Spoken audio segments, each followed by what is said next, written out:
Ambalma bamananka meno Mali kono ani Mali koka anga fuli ani waliɲuman be kanyeshi awma ni kuma in b'a sɔrɔ aw minnu sigilen bɛ aw ka jabaranu kɔrɔ yesa bɛ se ka faamuyaliba sɔrɔ TV Cherifla bamanankan kunnafoniw na minnu bɛna walawalali kɛ aw ye Mali kunnafoniw ani diɲɛ fan wɛrɛ taw la an b'a fɔ ɲɛna ko nin y'a kuma selen bakuruba kunnafoniw na an don kan ka sanga ni Mali silamɛw ka tɔnba o ɲɛma ye n'o Haut Conseil Islamique du Mali ma ɲɛma silamɛya dɛmɛtɔ ansaru ɲɛjɔyɔrɔ a Seydou Cherif Ousmane Madani Haidara a ka wuli kan bilalen ka ɲɛsin maliden kelenkelenna bɛɛ lajɛlen ma bɛɛ lajɛlen ka wuli ka dɛmɛ ta ka ɲɛsin maa minnu sigiyɔrɔ bɛnnen bɛ jamana cɛmancɛ bolo fɛ ni gɛlɛya ani degunw sɔrɔ n'a kɛra sababu ye ka u wuli ka bɔ u sigiyɔrɔ la o kadra kɔnɔna na Haut Conseil Islamique maaw u wulila ka taa dɛmɛ kɛ ka ɲɛsin o maa kofɔlen na Mopti mara kɔnɔna na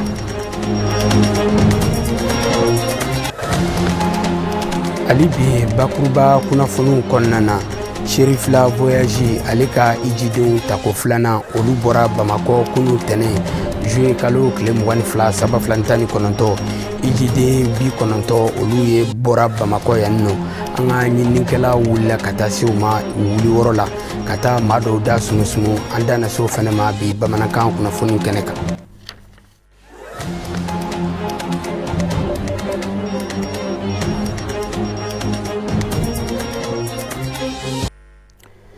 an b'a fɔ k'aw bisimila TV Cherifla bamanankan kunnafoni kɛnɛ kan maa minnu sigiyɔrɔ bɛnnen bɛ jamana cɛmancɛ bolo fɛ n'u bɛ bɔ Hɛn Arama Dar Salam Cɛngur n'u sigiyɔrɔ bɛnnen bɛ Tombouctou u wulila ka se u ye dɛmɛ sɔrɔ ka bɔ minisiriso min ka baara ɲɛsinen bɛ ɲɔgɔn dɛmɛ ani kɛrɛfɛden kɛlɛli ma ka bɔ an ka jamana kɔnɔna na u ye dɛmɛ belebele sɔrɔ min bɛ tali kɛ jibondenw kɛnɛyaso mɛdɛrisa ani misiriw ka fara forajiw olu caman labɛnna ka di nin dugukofɔlen maaw ma ni lajɛrɛba in kɛra a kɛra an ka jamana faba kɔnɔna na dunanjigisoba Sheraton na Bamakɔkaw fɛ yen nɔ n'a baara bɛɛ lajɛlen ɲɛma tun bɛ minisiri min ka baara ɲɛsinnen bɛ ɲɔgɔn dɛmɛ ma an ka jamana kɔnɔna na an ka ɲininikɛla Marietu Jalo a n'a ka jatala Samba Traoré Cherifla jabaraniso tɔgɔ la an ka jɛ ka ɲamadenw ka sɔrɔlaw fɛ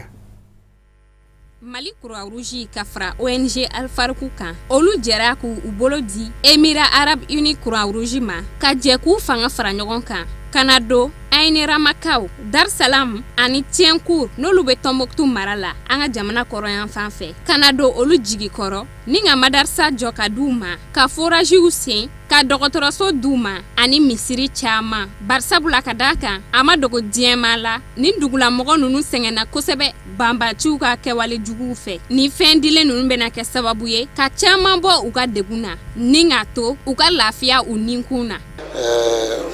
yɔrɔ minnu jɔra ka di dugu commune dɔw ma bɛn kɔnɔ bɛn min ye Croissant Rouge des Émirats Arabes Unis ani Croix Rouge Malienne ani ONG Alfarku min bɛɛ b'a dɔn donc olu de y'u bolo di ɲɔgɔn ma juin kalo min salon juin kalo tɛmɛnen ka nin baara ninnu boloda donc o baara minnu jɔlen filɛ nin minnu ye minisiri ye minnu ye dɔgɔtɔrɔso ye minnu ye ji ye k'o lase commune mɔgɔ ma o de kolo bɔ kari la bi mɔgɔ minnu an ka ɲɛmɔgɔ bɔra ka foli kɛ n'o y'an ka minisiri ye ka foli kɛ minnu bɔra ka na Mali dɛmɛ ka na jamanadenw dɛmɛ o dɛmɛ in a dɛmɛ in ma ɲɛsinnen bɛ jamanadenw ma mais u ye anw yɛrɛ ka société de ta minnu sera ka baara kɛ n'o ye Croix Rouge Malienne ani ONG Alfarku donc vraiment an bɛ foli lase u ma kosɛbɛ u kɛlen ka nin baara min kɛ miliyɔn caman de donna a la ka se ka nin so nin jɔ u ka kumakan na u y'a yɛrɛ k'a fɔ ko nin kɛra Tombouctou mara la ko mais ni Ala sɔnna a ma a bɛna ɲɛsin Gao mara ma ka ɲɛsin Kidal mara ma ka ɲɛsin Menaka ma ka ɲɛsin Mopti ma ka ɲɛsin Segu ma donc foli de don min an b'a lase u ma k'a fɔ hali bi u ni Seydou baraji u ye dɛmɛ min kɛ Mali ma an tɛ ɲinɛ a kɔ an b'a ɲini fana a sera minnu ma u ka se ka u hakili to a la parce que ne ye ekɔliso jɔ k'a di mɔgɔ ma ka misiri jɔ k'a d'a ma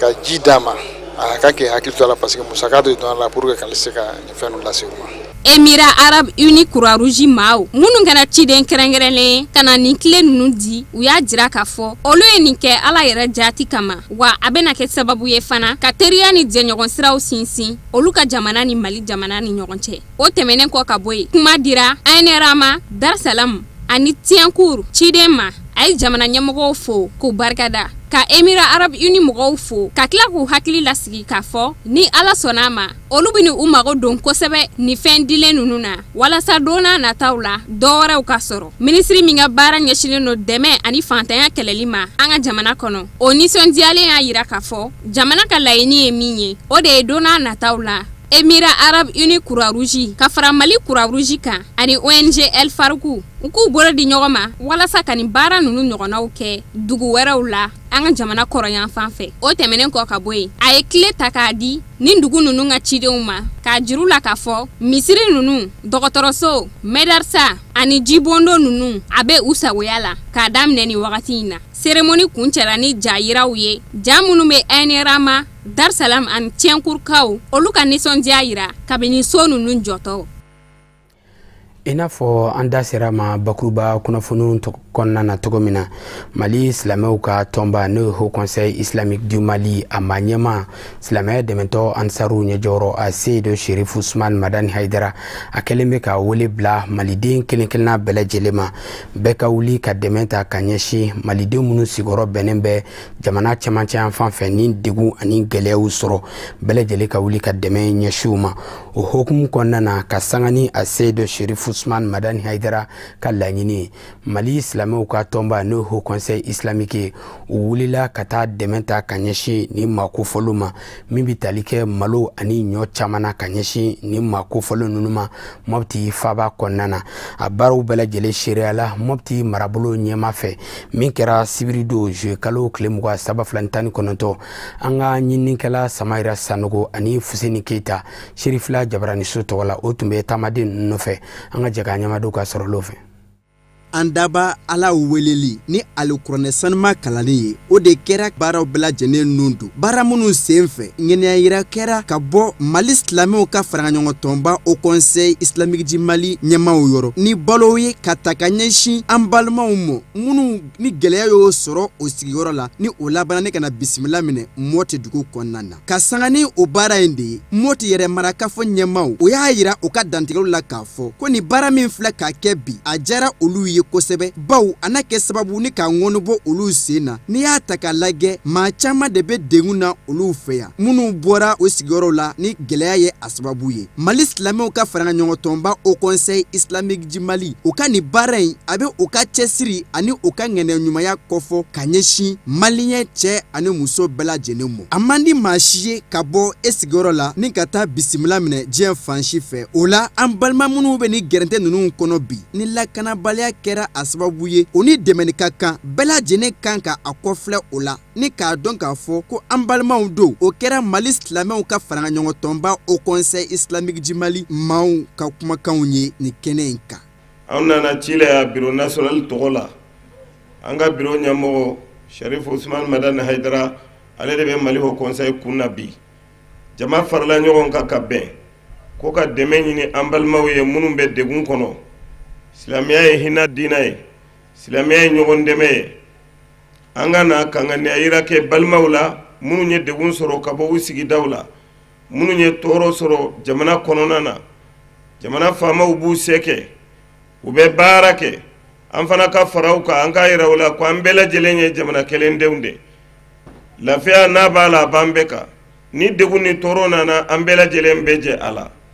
balima minnu ni dɛmɛ in bɛ d'u ma a tɛ maa balo a t'a kisi kɔngɔ la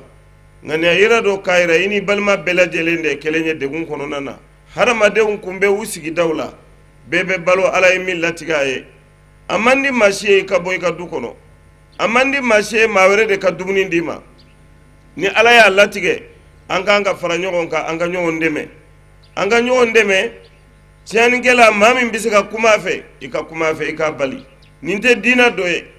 silamɛya ma jɛ n'a ye kerecɛnya ma jɛ n'a ye kafiriya yɛrɛ ma jɛ ni tɔɔrɔli ye maa kana maa tɔɔrɔ maa kana maa tɔɔrɔ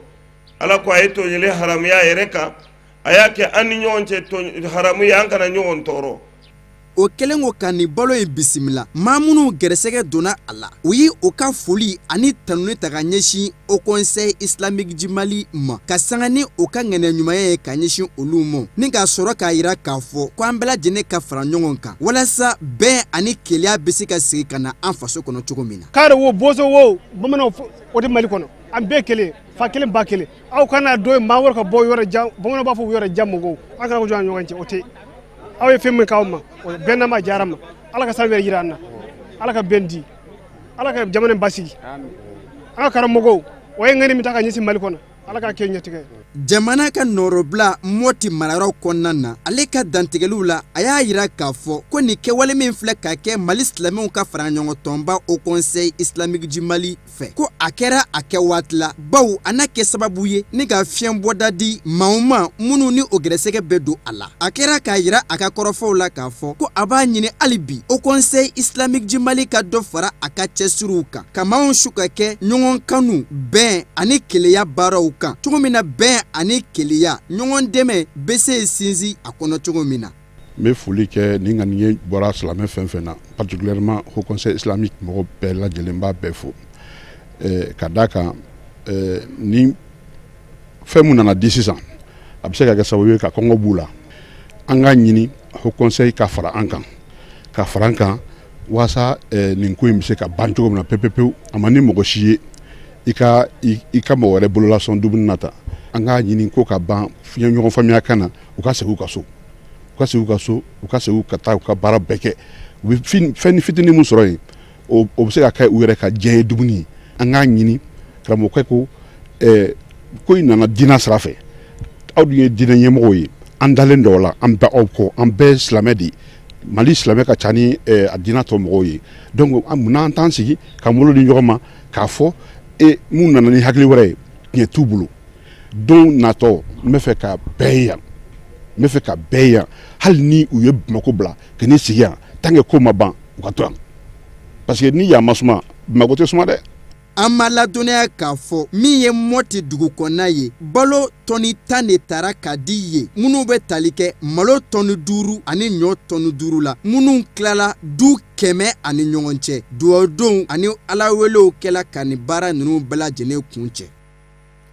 Ali bi an bɛ to Mopti marabolo kɔnɔna na Mali silamɛw ka tɔnba n'o ye Haut Conseil islamique du Mali a ka taamaden minnu tun bɛ Mopti mara kɔnɔna na u bɔlen kɔ Mopti u y'u kunda wɔrɔ minnu kan o ye Bajangara, Bankas ani Koro yasa u bɛ se ka taa nin waleya kelen ninnu sɛmɛntiya ye cogo min na ka dɛmɛ ta ka ɲɛsin maaw ma minnu ni degun y'u fana sɔrɔ ka bɔ u sigiyɔrɔw la nin taamaden ninnu ka ɲɛmaaba n'o ye Haut Conseil islamique a maa min ka baaraw ɲɛsin sinin bɛ u ka ɲɔgɔn dɛmɛ ma ka fara a ka taamaden tɔw bɛɛ lajɛlen kan an ka ɲinikɛla Samayira Sanogo ani Fuseni Keita hali bi an ka jɛ ka ɲɛmadu ka sɔrɔ olu fɛ.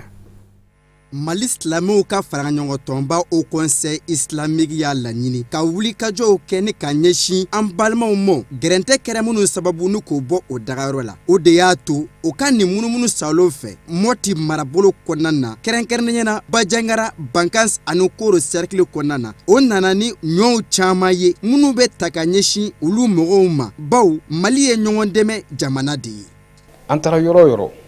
n'an ye balo d'u ma o bɛɛ lajɛlen ko nisɔndiyara ni balo in dili nka min ka bon u bolo bi ka tɛmɛ balo dili kan o de ye balo nana d'u ma ko min kama ni an sera ka wuli ka jɔ walasa o kun ka se ka ban n'o de ye u k'u ka sow sɔrɔ degun ka se ka b'u kan hakilisigi ka se ka na an ka se k'u dɛmɛ o la u bɛ se ka kɛ cogo min na o tuma na an y'a jira u la k'a fɔ ni ala sɔnna ma an bɛna taa ni ci in ye an bɔra yɔrɔ min na n'o ye an ka président Cherifla n'a ka tɔndenw ye ka taa ci la commencé kɛ u ka wuli k'u jɔ o kumana an y'a sɔrɔ jɔlen don ka ban sabu ka da kan nin kuma kelen de b'olu fana da an bɛ ci waati min na a y'a sɔrɔ nin hakilila kelen de fana b'u la k'a fɔ balo dilen kɔfɛ an bɛ tila ka n'a lajɛ ayiwa min y'a to ninnu bɔr'u sigiyɔrɔ la k'u ka duw bila min y'a to kɔngɔw nana min y'a to an wulila k'u magɛn ninnu de ye sɛnɛkɛlaw ye an ka tila ka n'olu magɛn ni balo ye o kumana an bɛ wuli a ka kan ka wuli k'an jɔ n'an ye silamɛ ɲumanw ye an ka wuli k'an jɔ k'a lajɛ mun de y'a to nin kɛra an ka se ka fɔla ɲini a la anw de ye baden kelen ye an de ye sini kelen ye ni fitina donna ɲɔgɔn cɛ a ka kan silamɛw kan ka wuli k'u jɔ anw jɔyɔrɔ min an k'o kɛ autoritéw jɔyɔrɔ min o k'o kɛ ayiwa an bɛɛ lajɛlen n'an bɛɛ lajɛlen an jɔyɔrɔ ta ka ca la dekun min bɛ a wuli ka bɔ yen. malo tɔni 2 ani ɲɔ tɔni 2 ni a bɛɛ lajɛlen bɛ tɔni 4 ma o de kɛra donbolo ye min taara au conseil islamique du Mali fɛ k'a di mɔgɔ gɛrɛntɛ ye minnu gɛn ka bɔ o dagayɔrɔ la ni o nana bisimila minɛ Bajangara dugu kɔnɔna na a kɛra waati kɛrɛnkɛrɛnnen ye Bajangara mara ɲɛmaaw bolo fo ka taa se a diinɛ ɲɛmɔgɔw ma o ka foli ani waleɲuman ta ka ɲɛsin au conseil islamique du Mali ma. Bon, baara in diyara n ye a bonyana ma kosɛbɛ an bi k'a ta président ba n'o ye Seyid Sherif Usman Madana Haidara ani a fɔtɔ ka kɔmɔgɔw bɛɛ lajɛlen an b'u bɛɛ lajɛlen fo nin yɔrɔ in na k'u barikada ka ɲini Ala fɛ o baara ɲuman min kɛ an'u ka ŋaniya ɲumanya yarabi Ala k'u sara ni hɛrɛ ye diɲɛ fara alikiyama kan. O tɛmɛnen kɔfɛ tiɲɛ yɛrɛ la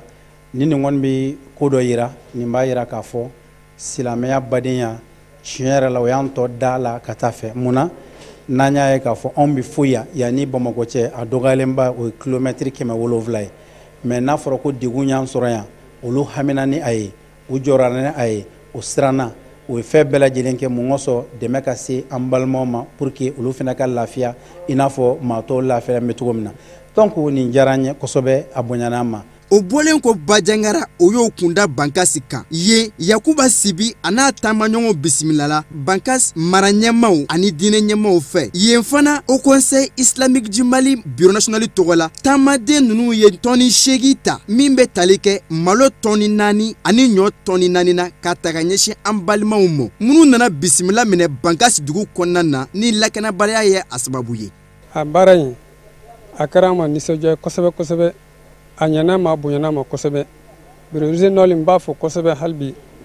bureau national a ye baara min kɛ nin o ye baara ɲuman yɛrɛ de n ka foli b'a kosɛbɛ kosɛbɛ a diyara n ye kosɛbɛ baara in inshallah ni Ala sɔnna nin bɛ caman bɔ gɛlɛya in na dɔɔni. Korokaw fɛ yen o hakɛ kelen de taara au conseil islamique du Mali bureau national mɔgɔw fɛ min bɛ tali kɛ tɔni 8 ɲɔ tɔni 4 ani malo tɔni 4 na k'a ta k'a ɲɛsin koro mara ɲɛmaaw ma ani a diinɛ ɲɛmaaw cogo min na o bɛ se k'a ta ni k'a di maaw ma gɛlɛya kɛra sababu ka minnu labɔ o sigiyɔrɔw la.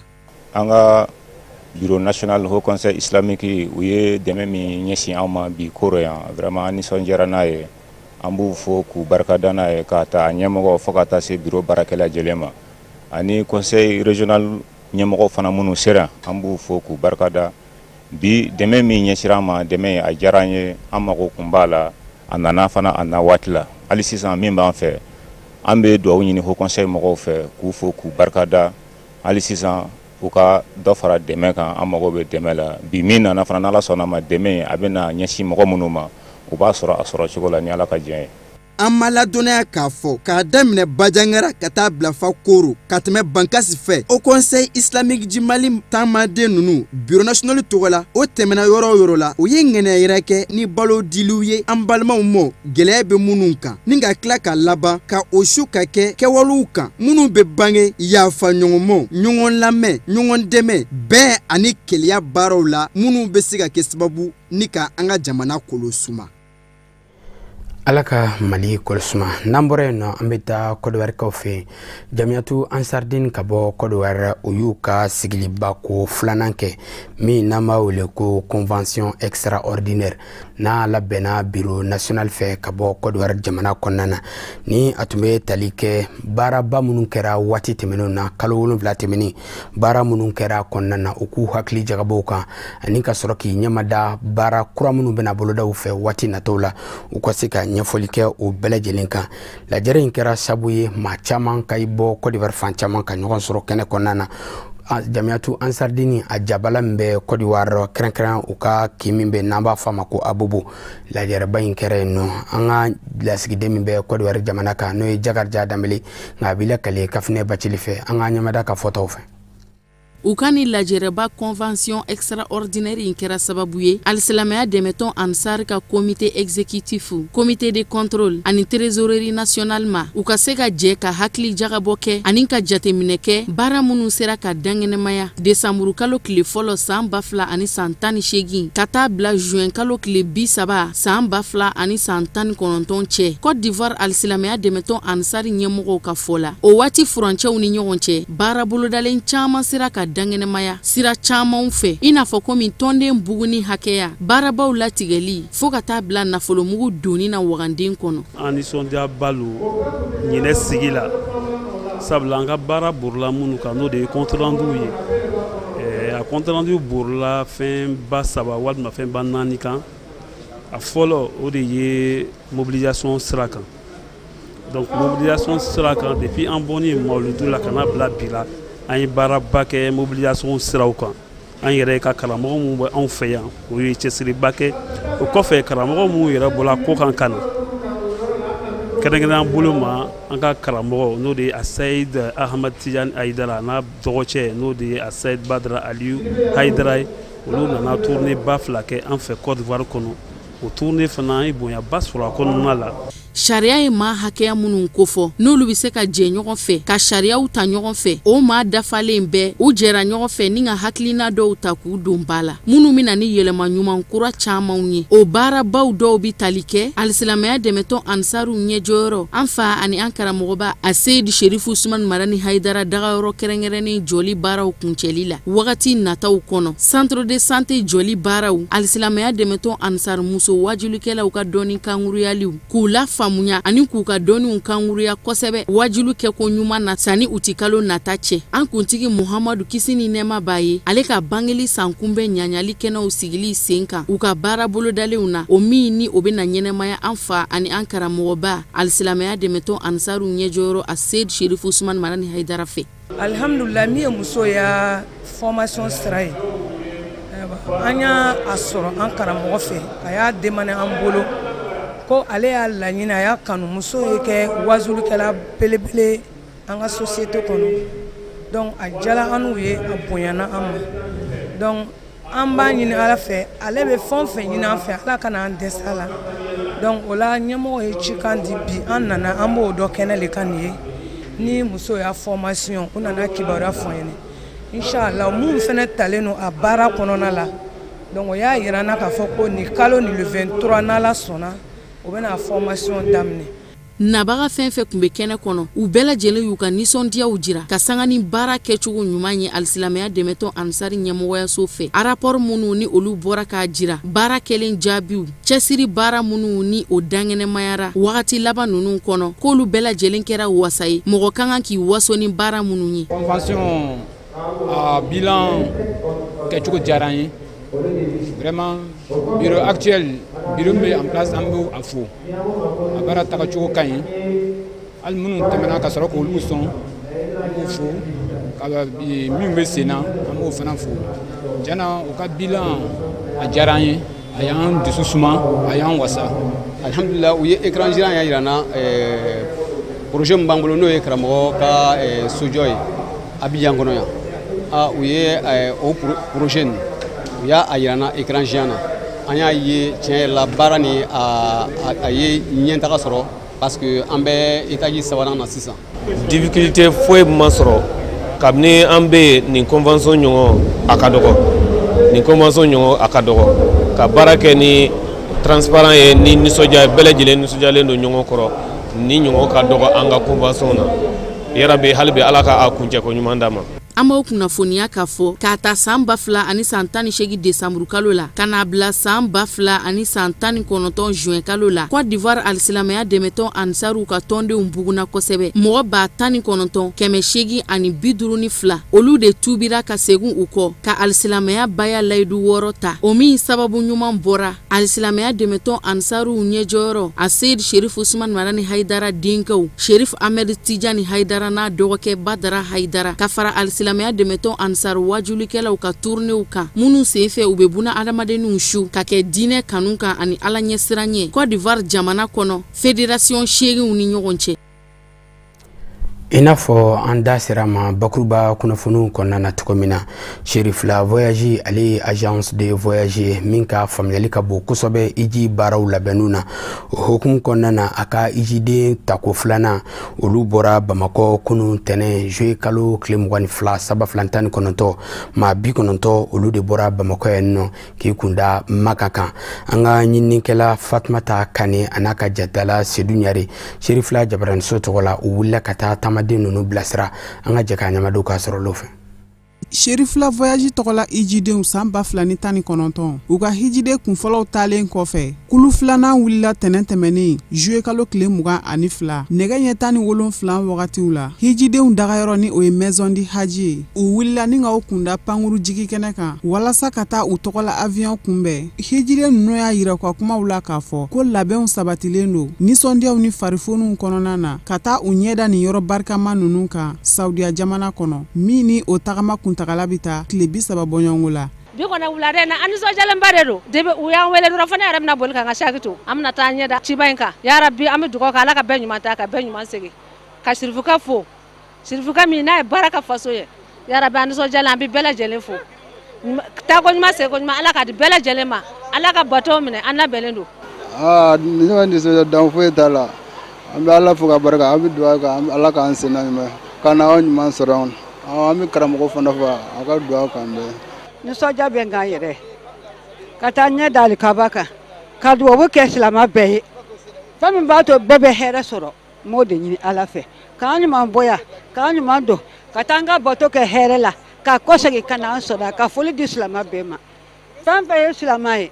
ala ye hiji taa nɔgɔya bɛɛ lajɛlen ye ka sabara don bɛɛ sen na ala de bɛɛ kanu don i den na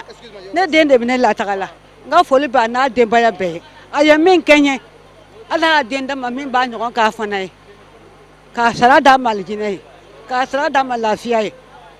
ala kana ɲɛ gwansa ma i m'a dɔn magantaga ka gɛlɛ e bɛ den min sɔrɔ o b'i kanu k'i taa magan a tɛ sɔrɔ den bɛɛ la dɛ ala y'a denbatigi bɛɛ kanu don i den na Cherifla voyage cakɛlaw y'a yira k'a fɔ ko kabi san 2019 hiji baaraw daminɛna k'u ma gɛlɛya sɔrɔ ko fɛɛrɛw bɛɛ lajɛlen tigɛlen don cogo min na hiji ka se ka kɛ lafiya kɔnɔna na alisilamɛw bolo ni o ye an fa n'an karamɔgɔ seyidi sherif usman madan aidara a ka aminakow la kumabaw dɔ ye ɲɛmayaso labanna ni ka weleda kɛ ka ɲɛsin hijidenw bɛɛ lajɛlen ma wele min ni o bɛ magan jamana sariyaw bonyani ko fɔ ka taa se hinɛ ani yafaɲɔgɔnma ma u yɛrɛ damaw ni ɲɔgɔn cɛ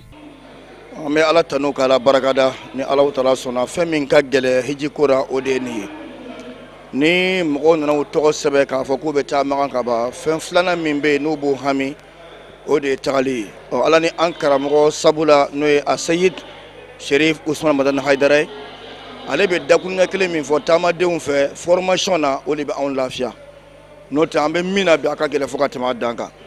ɲinan ka taamadenw a taara fɔ mɔgɔ 500 ani dɔɔnin nka an ye vol diviser ka taa se fɔ kɔnva 3 ɲɔgɔn na an yɛrɛ filɛ o kɛnɛ kan ala fana sɔnna ma an ye mɔgɔ o mɔgɔ n'an y'a labɛn déjà kɔnva kama problème ma don a si ka passeport ko la a bɛɛ ka visa n'a ka passeport a bɛɛ ɲɛnabɔra donc an bɛ ala tanu k'ala barakada ka ɲini setigi ala fɛ ala ka sabali di parce que ni sabali tɛ hiji se ka ɲɛ alhamdulillah an yɛrɛ bɛ sira ta bi ni ala sɔnna ma an bɛ dugawu ɲini diɲɛ bɛɛ fɛ surtout maliyɛnw u ka dugawu sama ma ala ka se ka sira nɔgɔya ma cogoya min na an minnu bɛ sira kan bi ani minnu b'an kɔfɛ ala ka don an bɛɛ ɲuman ye k'an ka hijiw kɛ hiji minɛnen k'an jurumu yafa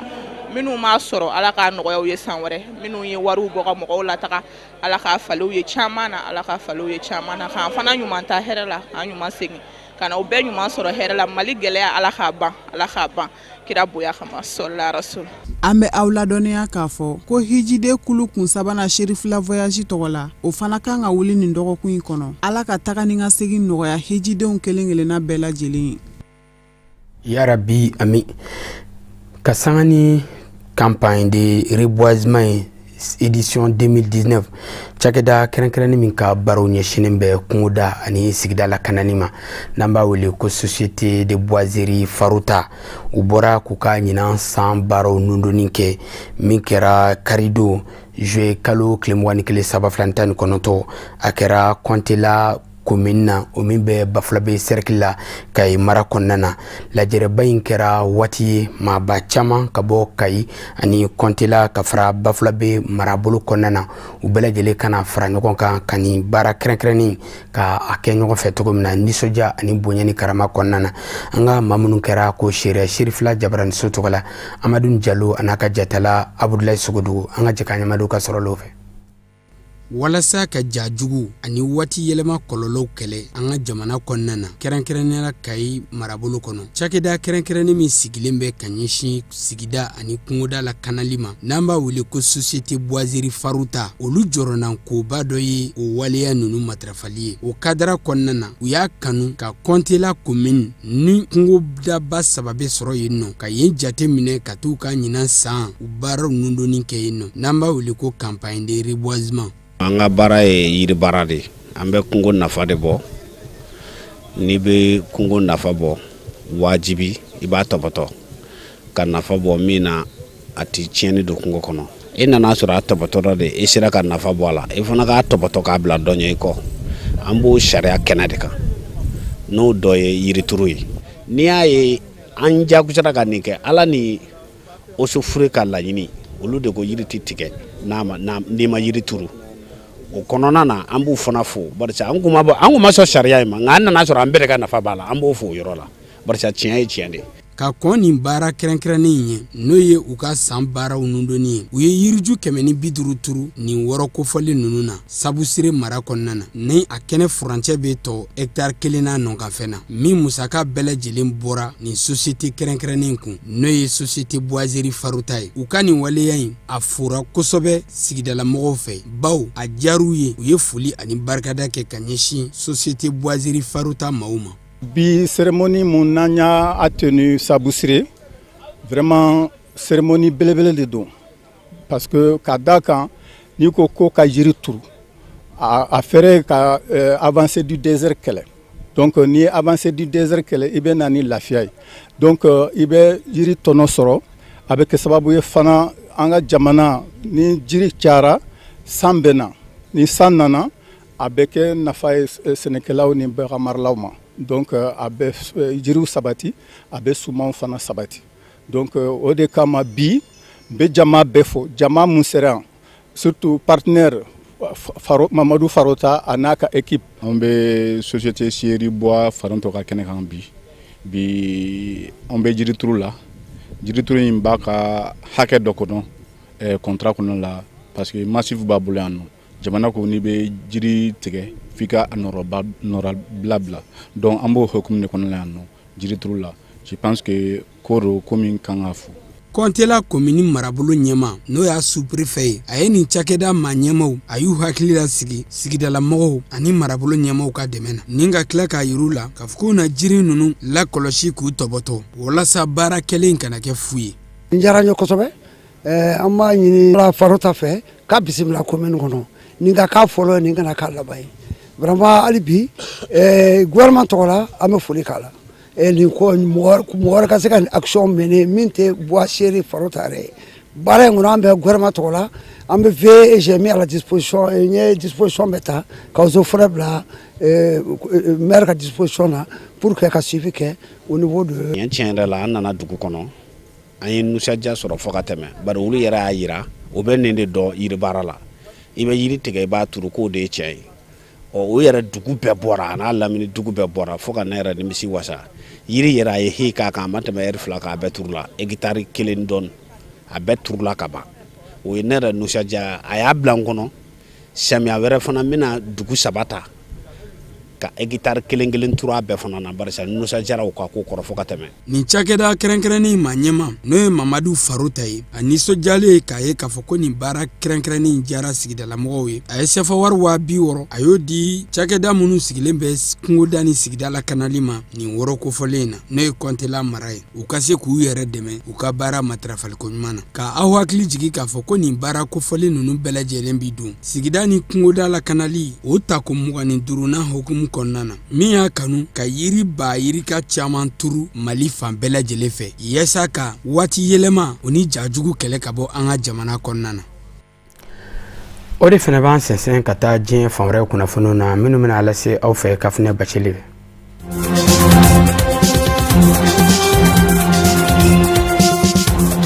bamaganchimɔgɔw ye jan dɔ da Mali jamana kɔrɔyan fan fɛ kɛrɛnkɛrɛnnenya la Gao marabolo kɔnɔ ni bolimafɛn dɔ fodonni ye ka bɛn ntɛnɛndon Juillet kalo tile 22 ma Faransi kɛlɛbolo dagayɔrɔ donda la Gao a kɛra sababu ye ni ka mɔgɔ 3 jogin kosɛbɛ. Wulikajɔ in taara bamaganchimɔgɔ ninnu fɛ ka bɛn ni wulakili jan ye nɛgɛ kaɲɛ 15 gosilen ni sanga 45 ye ka bolimafɛn in fodon Faransi kɛlɛbolo dagayɔrɔ donda la. Faransi kɛlɛbolo min ni o nalen no dɛmɛ don Mali jamana finitigilakaw ma walasa k'an dɛmɛ ɲɔgɔnya bamaganchimɔgɔw dagatali la ka bɔ an da la. Force française anti-djihadiste Barkhane ani diɲɛ selege naani tɔnba Nations Unies ka basili kɛ jɛkulu MINUSMA bamaganchimɔgɔw ye bolimafɛn min fodon u kun kɛlen do ka pɛntiri ka couleur kɛ diɲɛ selege naani tɔnba Nations Unies yɛrɛ ka bolifɛnw ɲɛgɛn cogo ye. Bawo mobili in nako yɛrɛ fɛ a ma jɔ mɔgɔw hakili fɛ k'a fɔ ko bamaganchimɔgɔw don. Bolimafɛn in fodonnen kɔfɛ ni lakana tigilamɔgɔw gɛrɛla walasa k'a ko sɛgɛsɛgɛ yɛrɛfa su 3 su yɛrɛ bolimafɛn in kɔnɔ. Bamaganchimɔgɔw ka nin jandanin kɛra sababu ye ni ka mɔgɔ 3 de jogin kosɛbɛ sɔrasilakaw la. Maa 3 minnu kɔni joginna kosɛbɛ. Kunnafoni ma di k'a fɔ jamana kɔnɔden kelen minnu sɔrasilakaw joginna.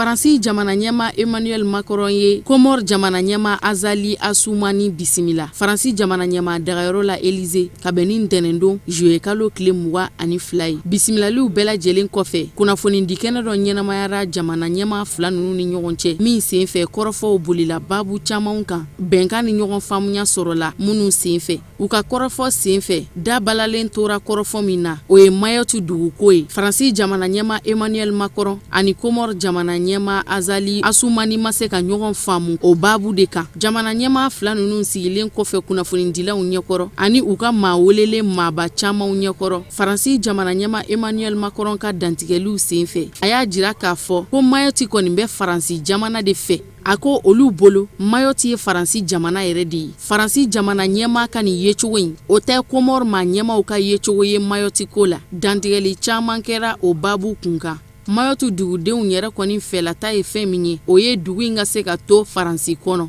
Faransi jamana yɛrɛ y'a kanu ka duguden ninnu mirinata ta k'a don ba la ni u fɛlataw bonyali ye.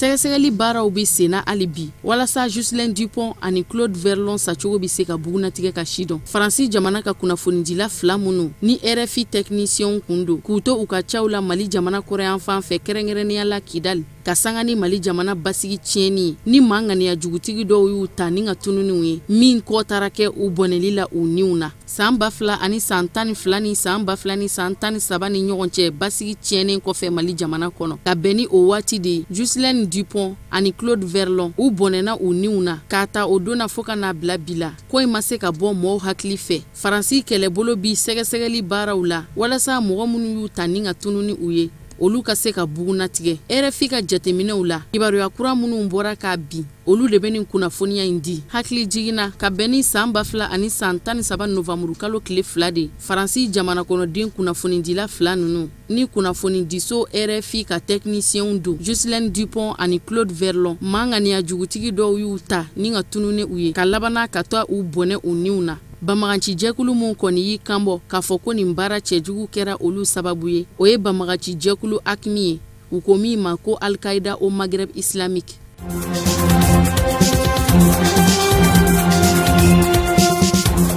Ebola banakisɛ doni Congo RDC jamana kɔnɔ a bɛ ka kɛ diɲɛ selege naani bɛɛ lajɛlen jɔrɔna ko ye ka sanga ni banakisɛ in walankatali ye Congo RDC kɔnɔ. Congo RDC jamana minisiri min ni o ka caw bɛ ɲɛsin kɛnɛyako ma ale ye walan sɛmɛ ka bɔ kɛnɛyako minisiriya la a ka baara ɲɔngiri gafew a y'o labɛn ni k'o bila ka taa di jamana ɲɛmaa ma. Congo RDC jamana kɛnɛyako minisiri Dr Oli Ilonga ale ka baarabila kɛra ka sanga ni waleya ye Ebola banakisɛ kɛlɛli kadara kɔnɔ. Jamana ɲɛmaaya so ye baaraw kalifa kɛnɛyako ɲinini soba ma ɲɛmaa la ni o ye Institut National de Recherche Biomédicale ye Professeur Jean-Jacques Miyambe k'a bɔ kɛnɛyako minisiriso ka bolo kan o de ma kɛ Dr Oli Ilonga fɛlako ye ni a y'a jɔyɔrɔ bila ka bɔ kɛnɛyako minisiri jɔyɔrɔ la. Dr Oli Ilonga ka fɔ la ni ale kun ye kɛnɛyako minisiri ye Congo RDC jamana kɔnɔ nka n'a kɛlen filɛ nin ye ka walan sɛmɛ ka bɔ minisiri jɔyɔrɔ in na nin waati laban in kɔnɔ o si jɛɲɔgɔnyaba kun tɛ cɛ ani jamana ɲɛma Felix Tshisekedi ni ɲɔgɔn cɛ tugun. Kabiri ni février kalo tɛmɛnen baara dɔw kun bilala sen kan jamana ɲɛma Felix Tshisekedi fɛ Ebola ko banakisɛ kɛlɛliko kun kan. O kun bɛ taa cogo minnu na o kun tɛ ka taa kɛnɛyako minisiri ka jimi sira fɛ kun. O de kama n'a ma ɲɛ k'a fɔ baara tɛ ka taa ale jimi siraw fɛ a y'a kanu ni k'a jɔyɔrɔ bila ka bɔ kɛnɛyako minisiriya jɔyɔrɔ kunna.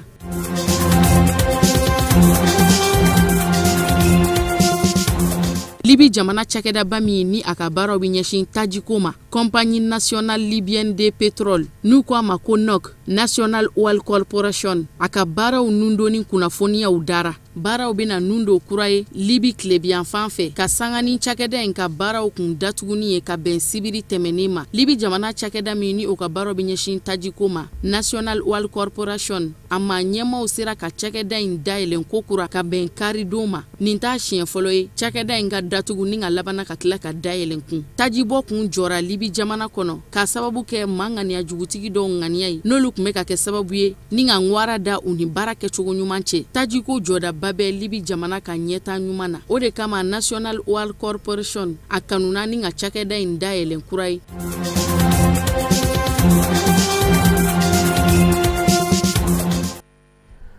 O fana bi dansiri bi bamanankan kunnafoni sɔrɔlu na mina bɛna kunnafoni di so ɲamayaso fɛ kalasaw ma ka kɛɲɛ ni kuma ye aw ni ce aw ka ɲamadali fɛ laseli wɛrɛ ani Fatumata Yaya kan bɛ ɲɔgɔn sɔrɔ aw k'an bɛn diɲɛ waati wɛrɛ.